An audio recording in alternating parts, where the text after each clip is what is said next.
started with smoke. I was in the kitchen pouring coffee when the faint smell of burning plastic drifted in through the window. At first I thought one of my neighbors was barbecuing, but when I stepped outside, I saw the truth. My paddleboat, the little blue one I'd kept tied up at the dock for years, was nothing but a smoldering heap on the shoreline. And standing proudly beside it, binder in hand, was Karen. She spotted me and raised her chin. Consider this a lesson in compliance.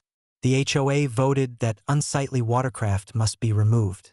Since you refused, we've taken matters into our own hands.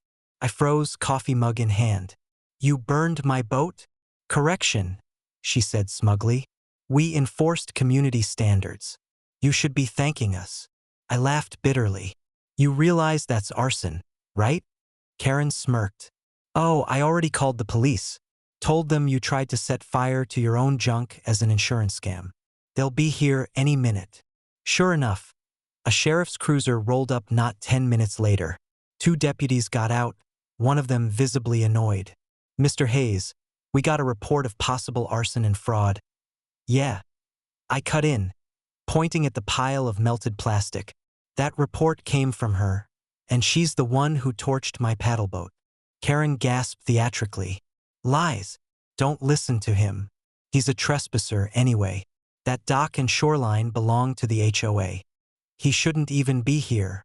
The deputy pinched the bridge of his nose, clearly tired of the routine. Ma'am, we've been through this before.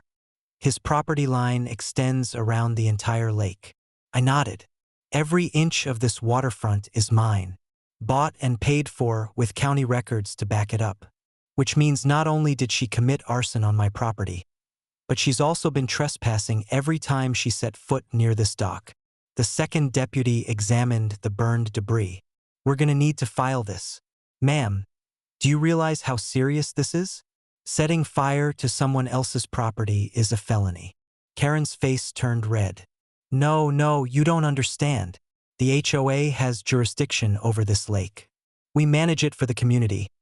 I pulled a rolled-up survey map from under the porch bench, something I'd kept handy after her last stunt. Unfurling it across the hood of the cruiser, I pointed at the boundaries. Here, and here, and here, all mine. The HOA has no easements, no rights, no jurisdiction. Every dock, every shoreline picnic, every fishing tournament you've ever hosted here has been on my land without permission. In fact, if I wanted to, I could bill you for a decade of trespassing fees. The deputies exchanged looks. One gave a low whistle. Sounds like she's the one who's been breaking the law. Karen sputtered. That can't be. We've always used the lake. And you did so because I allowed it, I said evenly. That allowance ends today.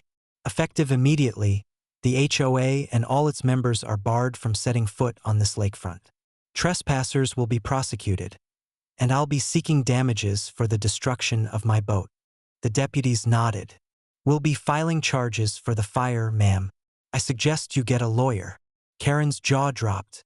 You can't arrest me. I was enforcing bylaws. Bylaws don't override criminal law, the deputy said flatly. Arson's arson. They guided her back toward her SUV while she protested. Binder clutched like a lifeline. Her shouts grew fainter as the cruiser pulled away, leaving me alone with the blackened remains of my little blue paddleboat. I sighed, then smiled. It wasn't about the boat, it was about the principle.